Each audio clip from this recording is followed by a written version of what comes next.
Good. Welcome into another edition of Press Box Live. I'm Stan the Fan Charles of Press Box and PressBoxOnline.com, and Luke Jackson, our managing editor at Press Box and PressBoxOnline.com, is with us. And the person with a prettier face than both of us is Katie Wu, who writes for The Athletic. And Katie, I'm a big fan of your work. Um, we thought you'd be the perfect person to talk to us about the official news that the Orioles have inked this 2-year deal with an opt out after year one with Ryan Helsley. Tell us your recollections of him. Of course. I think Baltimore is getting exactly what they need in terms of a dependable ninth inning arm in Ryan Helsley. I've had the opportunity to cover him in St. Louis, dating all the way back to my first year on the Cardinals beat in 2021. Helsley went through a bunch of injuries early on in his career and turned into, I think, one of the most dependable closers in baseball. Two All-Star seasons with the Cardinals, led baseball in saves in 2024 and set a franchise record for St. Louis while doing so, and has really turned into, I think, one of the most powerful fastball throwers in this game. I know there's going to be some discourse, and I'm sure we'll get to about the second half of his season, what happened with the Mets. But to me, I'm always looking at a guy and what he's done over the course of his career. 2 months there doesn't really deter me. I think Baltimore really nailed the signing. You just wrote a piece. It was funny. You wrote a piece on that I think dropped on Saturday, and I read it, and I said, "Boy, I really like Helsley. He'd be an interesting guy for the Orioles." And then Luke texted me about 20 minutes later. Um, you wrote this piece about him and about the supposed pitch tipping and maybe being a little too predictable along with the pitch tipping. Can you talk a little bit about that? Yeah, I think the numbers there back it up. I think with Helsley, the problem there in New York was twofold. It was the pitch tipping, and that's something that he had dealt with intermittently in St. Louis, but they were always able to figure it out. He also said he was getting way too predictable in counts, especially his fastball counts. So when you put those two together, it does not exactly add up to a method for success, as we've seen. Helsley called that 2 month stretch in New York by far the worst of his career. So he addresses pitch tipping more. It's more of a setup motion. So before in his career, Helsley would set up high near his head, near his eyes, and he was giving away tells on if he was setting up for the fastball or the off speed. So he's made the switch mechanically. He sets up closer to his chest now. That's something that he was trying to do throughout the course of the final 2 months of the season, but it is really hard for any professional pitcher to try to make in-game adjustments like that. You throw it on top of the Mets being in the middle of a playoff race, and of course you're doing it in Queens. Sometimes that success doesn't always follow. And then he realized he was just getting too predictable with his arsenal. He has four pitches, but he predominantly uses the fastball and the slider. You look at the hitter counts, that fastball was getting hammered, especially on 0-1 and 1-0, excuse me, and 2-1 counts. So Helsley's going to go back, maybe add another pitch to his arsenal, and hopefully become a little less predictable in that regard. You know him being this Cardinal beat writer. You know him pretty well. Is it also possible we've seen mostly with Yankee players that come in that the New York scenario got to him a little bit and maybe spun out of control because the team was playing so? I think that can also be a narrative. You think of Helsley. I mean, he had only been a St. Louis Cardinal, drafted by the Cardinals in 2015, actually grew up a Cardinal fan. He really didn't want to leave, but understood that would be best for the organization if he was traded. And he'd never been traded in his career before. So he gets traded at the deadline, goes to the Mets for 2 months. He has a wife and two young daughters. They're trying to get settled in New York. And of course, this ties in with an implosion by the Mets. That does snowball. And it's one thing for a player to feel like he needs to correct his course, but the entire organization, the New York Mets, needed to correct their course as well. So I just think it wasn't a great fit. But when I last talked to Helsley and we put this in the story, he said, people probably won't believe me, but I really did enjoy my time with the Mets. He called them a first-class organization and said they really helped him figure out what was going wrong. It was just a shame he couldn't fix it quick enough for it to matter in the playoff race. So what does Helsley look like when he's right? You saw him say 49 games, I think in 24, and it's like a power fastball, right? Up to a 101, 102 with a slider that drops off the table, right? That's exactly it. That's his method for success. He'll float in a curveball every now and then just to keep hitters off guard. And it's a nice curveball. He just doesn't use it too often. You're looking at Helsley's fastball, and it was so perplexing for the Cardinals because a lot of his metrics were very nearly identical to last year. He was just getting hit so hard, especially with the fastball. And when you know that hitters are sitting on your heater, it makes it so much easier for those hitters to lay off the slider. Why chase that wipeout slider if you know something straighter? Anyone can time up 100, well, any professional player, I should say, can time up 101 if they know it's coming. So for Helsley to be at his best, it's mixing his two pitches a little bit more effectively and then not being so predictable on what's coming. The fastball plays when it can surprise hitters, and that only works when you can pair it with the slider and vice versa.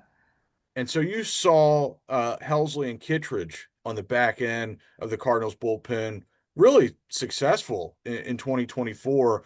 What did those two look like? And even though they're a couple years older at this point, do you think that they can duplicate that success in Baltimore? And how about Katie along those lines? How about the relationship between the two of them? Is there any chance that Helsley was attracted to Baltimore because Kittredge was back here? I definitely think that plays into it. The Cardinals bullpen in 2024 was the anchor of that team, and a lot of it came down to the stability of Andrew Kittredge in the eighth and Ryan Helsley in the ninth. And those guys were together all the time. That bullpen was a very tight-knit group. I remember they came out one year all wearing Jason Tatum jerseys. They would have theme days. They were hanging out all the time. It was a group that really liked to be around each other. So I have no doubt that Helsley's familiarity with Kittredge helped go into that decision. Now, if the Baltimore Orioles get the eighth and ninth inning versions of Andrew Kittredge and Ryan Helsley, they're going to be in a really good spot. I know losing Felix Bautista for maybe even the entire 26 season is a big blow, but what those two did to stabilize the back end of the rotation in St. Louis kept the Cardinals relevant and competitive in a season where they honestly didn't really have any business doing so. Kittredge is such a steady presence. Anyone just being familiar with him and what he was able to do in a short time. Plus Helsley, who I think, can put those 2 months behind him from New York and continue his dominance as one of baseball's best closers. I think the Baltimore bullpen is in a really good spot. So Uh, you mentioned in your story that Helsley was expected to sign before or around the winter meetings, and obviously he signed before. And we just saw Devin Williams sign as well. Are you surprised at all that the closer market is moving this quickly? I am, and I actually just had a conversation about this yesterday because traditionally the relievers and the closers are amongst the last group of players to go when it comes to the free agent market. I feel like teams like to circle back to relievers because they know they always have someone available there so they can address other needs, whether it's starting pitching or offense. But this year, the free agent class doesn't have a lot of true stars. It lacks that star power. There is no Otani, there is no Juan Soto. There are a bunch of helpful guys, but to me, the strongest asset of this class was the reliever market. So it was a little bit surprising to me to see them go so quickly, just because history suggests that doesn't really happen. But when you look at the names, Devin Williams, Robert Suarez, I'll throw Pete Fairbanks in there. He's probably next to sign. It makes sense that this market started moving because this was where all the value was. Katie, I wanted to touch on you because it's interesting the connections with Baltimore and St. Louis right now. And one of those players had a little bit of controversy in St. Louis, and that's Tyler O'Neill. I remember he didn't get along particularly well with Ali Marmel, um, uh, and they had a little bit of problem. He went to Boston, had a big year. He was healthy.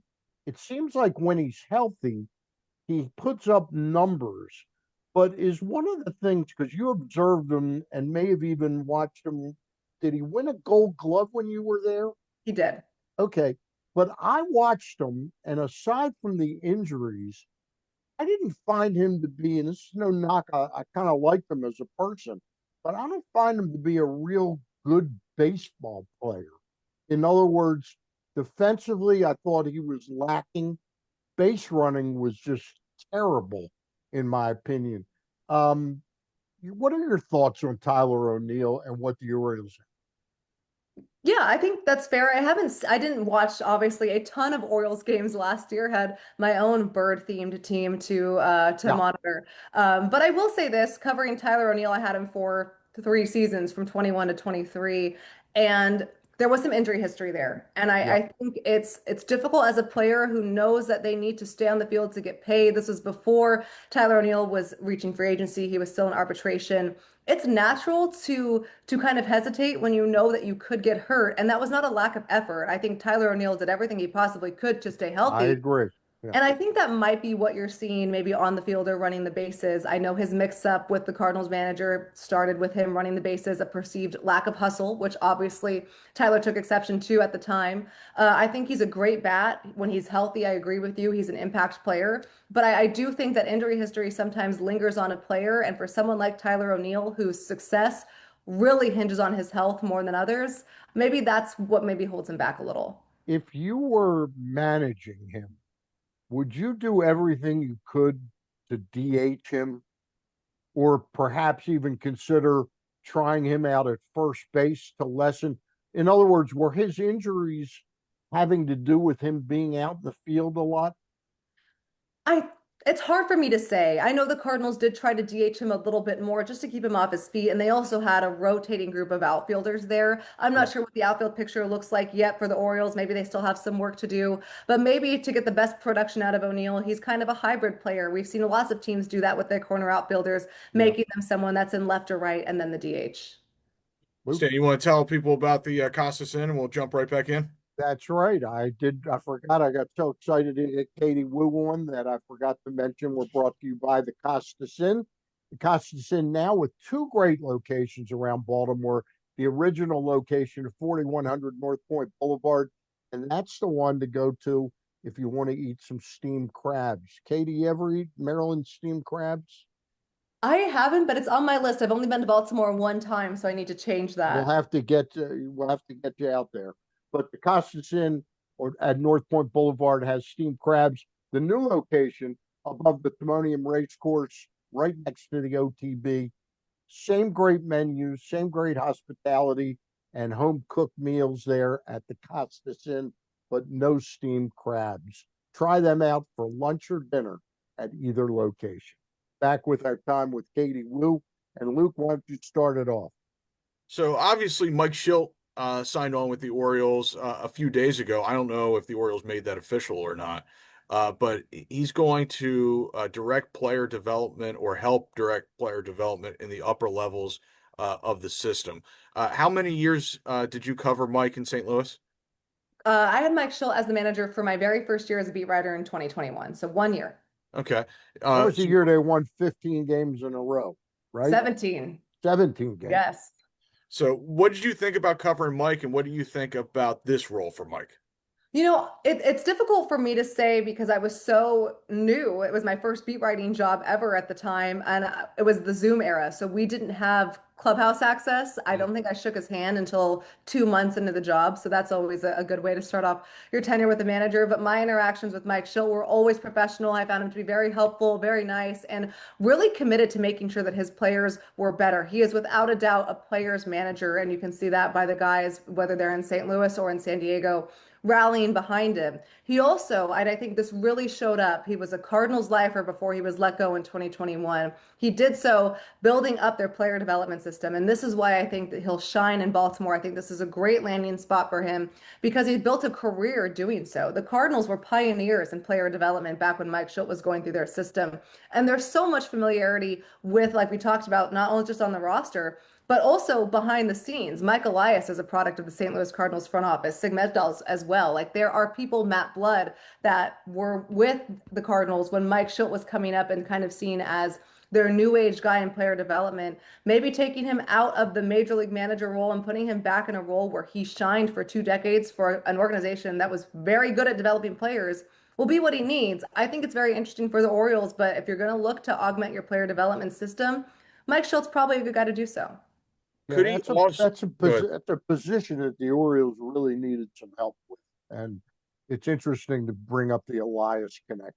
Go ahead, Luke. Could he also be a guy who could be of assistance to Craig Albanese if Craig needs to talk to somebody or text with somebody, a manager who's done it at multiple places, a sounding board, if you will.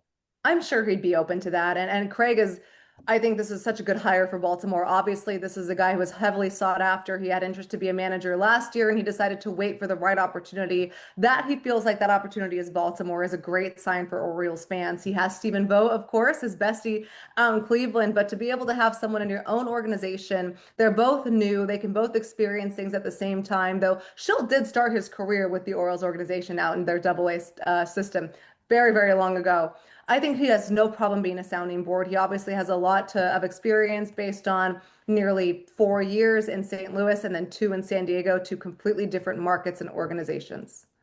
Katie, you're the Cardinals beat writer, but I noticed more and more this year you're getting a lot of play as a national, a baseball writer on the national beat. How did that evolve? It's a great question. I think it's still evolving. I'm grateful to work at the Athletic, where if we can expand our roles a little bit. Yeah. And unfortunately for Cardinals fans, the Cardinals haven't really been all that compelling in the second half of the last couple of seasons. So it's allowed me to branch out and start making connections. I'm still the Cardinals beat writer predominantly, but every now and then, like with this Helsley situation, a couple more. We'll have a story about Alek Manoah just signing with the Angels coming up. Yeah. Just being in a position to be able to write things and kind of get the word out nationally is something that I think the Athletic does well. So we wanted to ask you a couple questions along the lines of being a national beat writer uh, and following Major League Baseball, not just one team, so to speak. Who do you think the Orioles still stand a good chance at making a big splash with another offensive player? They picked up Taylor Ward, but there's been rumors that they're in on Kyle Schwarber. They're in on Kyle Tucker a little bit. Do you think there's a shot at something like that happening? I never want to say no, but I think Mike Elias was pretty direct in what he wanted to get. It was a starting pitcher, it was a high-end reliever, and it was some help offensively, and he got that with Taylor Ward. I actually really like that trade for Baltimore. He went out and got Helsley. Now what's next on the list is a starting pitcher, and I think when you're looking at the Orioles in general, getting more starting pitching depth is pivotal for them. You can never have enough starting pitching, and that ultimately helped sink their season last year. And I think that season was pretty much an anomaly, to be honest, very similar to the Braves. I don't see them, either of those teams, repeating what happened last year. So while it's always good to hear your favorite team connected to some of the stars, I think Mike Elias and the limited interactions that I've had with him is pretty clear. He reminds me a lot of the former Cardinals president of baseball operations, John Mozeliak. And hey, I'm going to go tell you what I want, and then I'm going to go get it. So if I'm the Orioles right now, I'm looking at the rotation and maybe adding one more reliever in case they're not sure about Felix Bautista coming back. And then we'll see what they can do outside of the Taylor Ward trade. All right. Luke? What is the perception nationally about how aggressive the Orioles are going to be on their rotation? Good question. Because I think the perception locally is that they probably need a couple of starters, and fans are always prepared to be underwhelmed by how that is delivered, is the way I put it. So, what's the perception about how aggressive this ownership group is going to be to fill out the rotation? That is a great motto for any baseball fan. Just prepare to be underwhelmed. I'm going to start using that. It really depends on the market. We've seen a pretty high price for Dylan Cease. I was very surprised to see that 7-year, $210 million deal with an AL East rival, but I guess everyone wants to play for the Blue Jays now, given what they just accomplished. Things to consider for the Orioles is that they play in arguably the most competitive division. And they're going to have to be aggressive if they want to keep up. You see the Red Sox, they're not wasting any time. The Yankees are always going to be the Yankees. And then the Blue Jays have established themselves as true threats as the American League champions last year. So it's still for me a little hard to see what the free agent rotation market looks like. And if that's what Dylan Cease is getting, I can't imagine what the asking prices are going to be for others. You look at Framber Valdez, there's Ranger Suarez, who I think is a little less, but still very, very serviceable. And then, of course, Imai from Japan is coming over, so we'll see what his market looks like. It just depends on what they're willing to spend. But the good news is the Orioles have already said they're willing to spend, and they've done a little bit to back that up so far. Yeah. Can I talk to you about a couple of those guys? Yeah. Framber Valdez has similar durability as Cease, but better, more consistent results over the past several years. Could he possibly get more than Cease? Because he's older. He's older, and that's what I think is maybe going to deter some clubs. It is there. This is not a great time to go find an ace in free agency if you're a club because there aren't very many true aces out there. And I'm not sure if clubs are going to really overpay for Valdez. Now, I said the same thing about Dylan Cease, and in my opinion, the Blue Jays did do that. So it's hard to say, but there is the age thing that's going to come into play there. And so we'll see where it goes. But with this market in particular, I would expect it to pick up around the winter meetings. It just seems like it always does. And then maybe to me, the corner infield market will be the last to go. So we could have more clarity as we go into Orlando next week as to what those contracts would look like. And Katie, you then mentioned, go go ahead. ahead. Go ahead, Luke. Go ahead. Oh, the other guy I was interested in was Ime, right? And he seems like he's the Yeah. belle of the ball right now, heading into the winter meetings. What's the quick scouting report on him? The one of the big selling points, right, is that he's 27. He'll pitch next year at 28, right? Right. And it's always hard to predict how players will come over from Japan to the US. I remember there was a lot of doubt that someone by the name of Yoshi Shinobu would not really fare all that well or have some struggle adjusting, and that ended up not being the case. And then you have Roki Sasaki, where he did end up struggling, and but figured it out towards the end of the season. So it's hard to predict when you add the extra element of coming over internationally. But I would expect all of the usuals to be in play. I would expect the Mets to be in play for that, the Yankees, the same teams that we've seen, except for the Dodgers, because I did see that he put out there that he would like to go to a team that doesn't have a lot of Japanese players. So that clearly takes the Dodgers off the list. Well, the Let's, Orioles don't have many, so So there's that. yeah, There you there's go. that. hey, we'll finish up with this. You mentioned Orlando. You've gone to the winter meetings before as a beat writer. Are you going this time as both a beat writer and a national baseball writer? It'll just be a beat writer, but if I hear of anything nationally, of course I'll jump on it. We have a great national team there, and really any athletic beat writer can double as a national writer. And last thing, do you expect, because every year that term that Luke used before about being expect to be underwhelmed, we always go in and all the national writers are saying this is going to be wild this year, and it's always underwhelming. Do you expect a lot of action next week in Orlando? I hope so. I remember the 2023 winter meetings when Otani was a free agent and every single team was in limbo waiting for him to sign. Yeah. And quite literally, nothing happened until the very last day when Juan Soto was traded between the Padres and the Yankees. It made for a very boring 4 days. So just the right amount of action, please. I do expect the Cardinals to be active on that front, and we'll see what Mike Elias and the Orioles can do as well. And by the way, what's the Cardinals shopping list this year?